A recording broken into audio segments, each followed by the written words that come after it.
Hello and welcome to this week's episode for SPY Trader Now. I am your host. My name is Ken and today is April 22nd, 2023. Our model portfolio is up year to date 5.38%.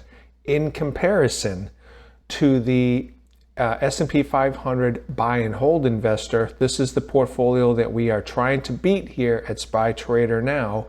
With investment capital, they are currently up 7.65% year to date. So we are not achieving our goal of beating the S&P 500, but we have plenty of time left in this calendar year to do so. And that is what we are all about here. We use investment grade capital as opposed to trading capital to invest our account, and we start the year off with a starting capital of $100,000 and we build from there. We're currently at $105,381 and our portfolio is currently sitting in 100% of cash. So that's what we do here at SPY Trader Now, and we do that with a 3-position portfolio.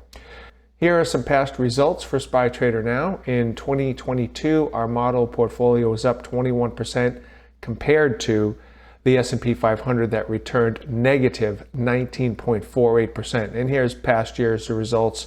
You can see how well we did. Look, 2020 rather, 100% gain, which was fantastic.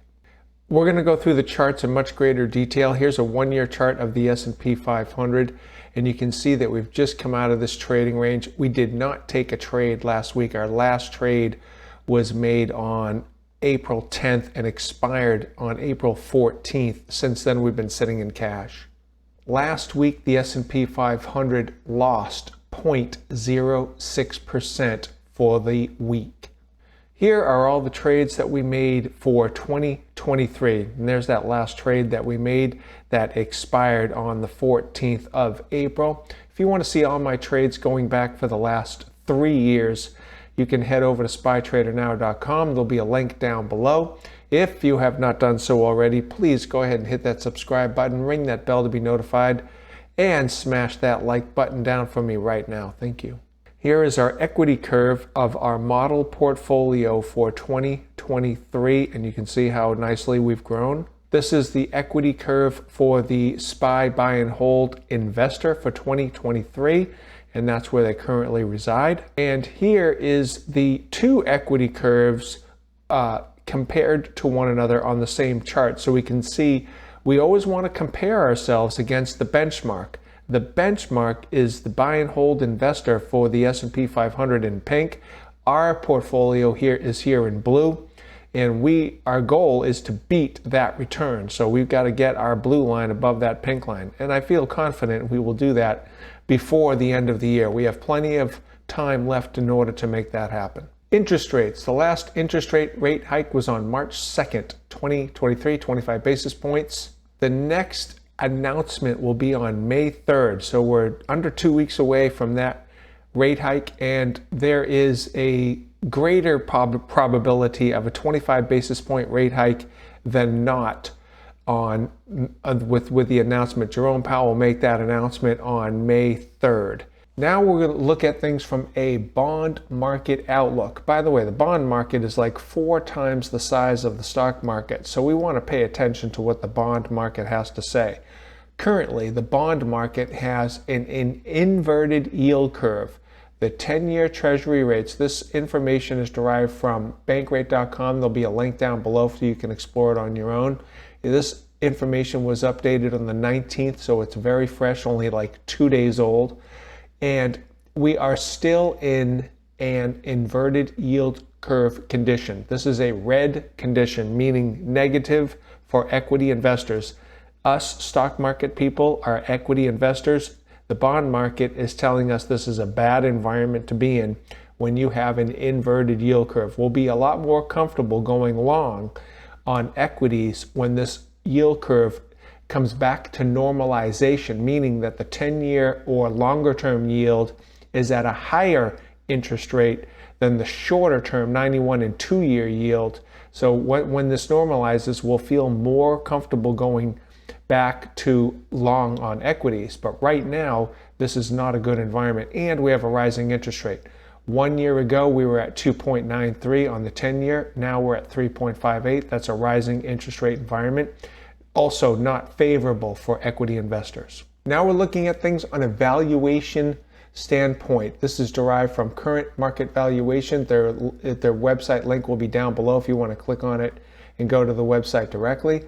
But currently we are overvalued. This is 43% above, this is the PE ratio, 43% above the modern average, market average of 20.2.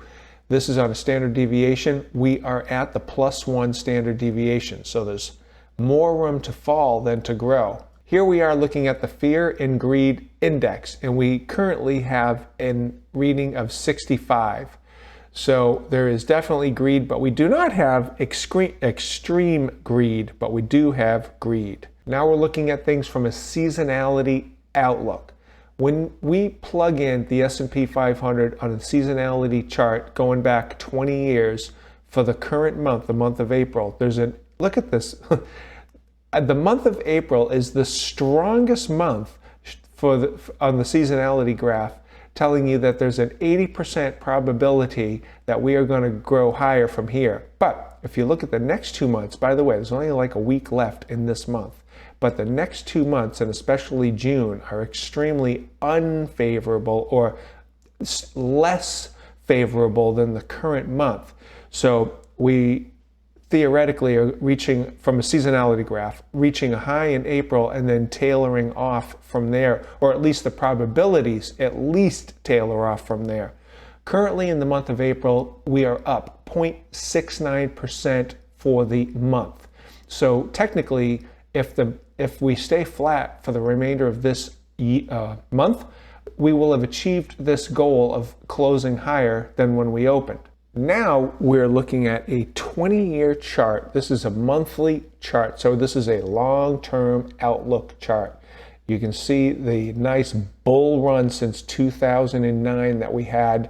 Then we started trailing down in this trading channel, but then we broke out and we're still above it. So from a long-term perspective, we are in a bullish stance as long as we stay above this line right here. It was resistance, but now it's going to act as support. So we could come down, touch that support line, and come back up and still be in a long-term bull market. The MACD is definitely flattening out, and it hopefully was going to cross, for the bulls, hopefully going to cross above the signal line and go up, but it has not done so yet. Slow stochastics has come down, but it's come down, came over here, bounced off of its signal line, and it is now above 50 and gaining distance between the two. So from a long-term outlook, we're beginning to look at the next bull market. Now we're looking at a weekly chart. This is for an intermediate term outlook. We've reached a double top on the intermediate term. MACD bounced off its signal line, and it's nicely above its signal line right now. But the slow stochastics has topped and is definitely loss of momentum. So you can see a loss of momentum that is happening right now on the intermediate time basis. Now we're going over to a short-term outlook, and we're doing that with daily bars. So each one of these candlesticks is 1 day's worth of action. And you can see that we were in this very nice trading channel, upward sloping trading channel, but we've come out of it for a few days and we've reached a top, and we did not go above this high that was located right about here in February. So we didn't break above that. So it's kind of like a double top situation. So that's where we currently stand. We could easily come back down over here to 400. MACD, you can see that it has clearly lost its momentum, traveling towards its signal line, and it looks like it's going to cross below it. Slow stochastics has already crossed below it and is below 80. Now we're looking at the same daily chart, but instead of going back 1 year, we are only going back 6 months. And you can see that upward trading channel a little bit better detailed, and we are literally like 1 day outside of that channel and we closed here to the upside. And you can see the MACD and slow stochastics a little bit clearer here. Now we're looking at the VIX, or the volatility index, or the fear index. And currently, this is going back 1 year, we are at a rock bottom low, at least for the last 12 trading months. The MACD has bottomed, and it looks like now it was going to go towards the signal line, but now it looks more like it's going to go sideways. And the slow stochastics is coming up above its signal line. It looks like it wants to break up above 20, but you can see it's even lost momentum here. So from a VIX's standpoint, a little bit more trading sideways action is what it looks like it's going to be happening. Now we are looking at things on the TD Ameritrade's Think or Swim platform, 1 year chart, S&P 500, and we have standard deviation lines, +2, -2 in gold, +1, -1 in pink. The median line is this dashed green line right here. That's the 50% line, or halfway. Currently, we are at the +1. The last time we were at the +1, or just above the +1, we reached a top, came down, and just practically kissed the -1. Now we are again at the +1. It looks like we've topped, and we're starting to drift back down. Will we come back down all the way to the -1? Unknown. Here is the same chart, but instead of going back 1 year, we're only going back 3 months. Going long, your best buying long opportunity was here at this candlestick, approximately 313. Here we are today at 421. Okay, and this is where we currently stand. And here is the +1 standard deviation in pink. And we've topped. It appears as if we've topped, and we are coming down or drifting sideways.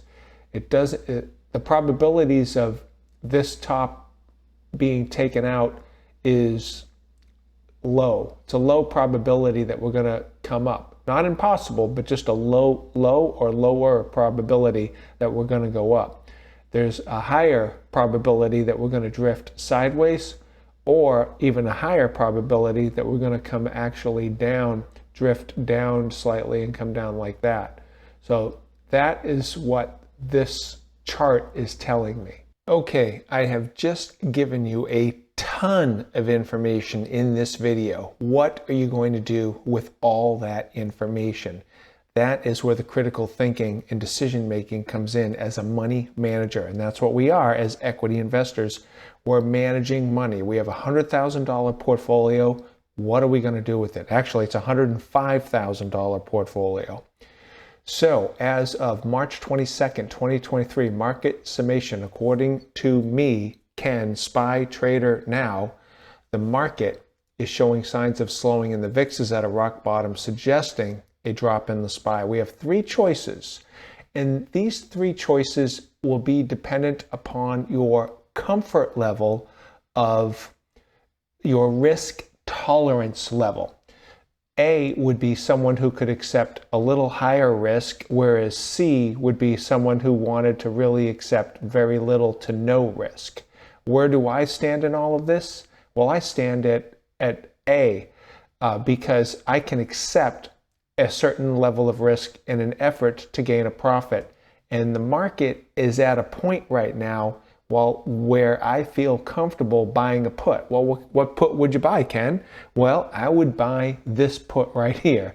As a matter of fact, there's a high probability, there's an 80% probability that I will be buying this put on Monday. And I will only be buying one contract, or 100 shares, for $16.59 per share, which equals a total price for this transaction of $1,659.66 after transaction costs. And I'm willing to accept that. Keep in mind that our portfolio is already up to $105,000. Even on a worst case scenario, which, by the way, this wouldn't happen, but on a worst case scenario, I was to lose the entire put option, I would be losing $1,659. My portfolio would still be profitable, not as profitable as the buy and hold investor, but I would still have a profitable portfolio. But my expectation is that I'm not going to lose money on this trade. That's why I wouldn't be taking it if I felt that way. I feel that the market is poised for a pullback. We're at the +1 standard deviation and it's showing signs of a topping. So I feel confident that this trade, this small trade, this is 1% of the portfolio. First of all, it's not going to harm us in any way on a worst case scenario, and we have the probabilities of making money on this transaction. Well, how much money can you make? Well, if this trade is 50% profitable, that $1,600 will gain about $800, which is some good cake to take. And if it's 100% profitable, this $1,600 will make another $1,600, adding to our portfolio total. So that would be very beneficial. But the only way that this trade is going to be beneficial is if the market comes down. In how much time, Ken? Because we have an expiration date. Look at the expiration date of the transaction trade that I am strongly considering purchasing tomorrow on the next trade day. It's going out over a year. We have almost a year and a half of time for this portfolio, for the S&P 500 to drop from its current level. So we have plenty of time to make this happen. And keep in mind that when the shorter duration your option is, when you're a buyer of an option, time is your enemy. When you're a seller of an option, time is your friend. So you got to understand what side of the equation you're on to make that decision.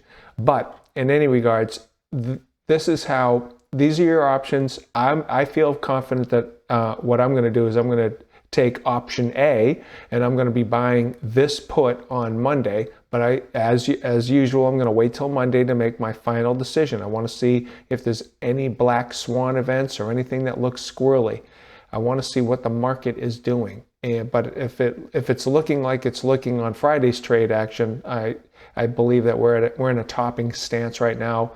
And we can be in a pullback and still be in a bull market. Everything would be fine. But I want to try to capture some cash during this time of that pullback. That's why I want to make this transaction.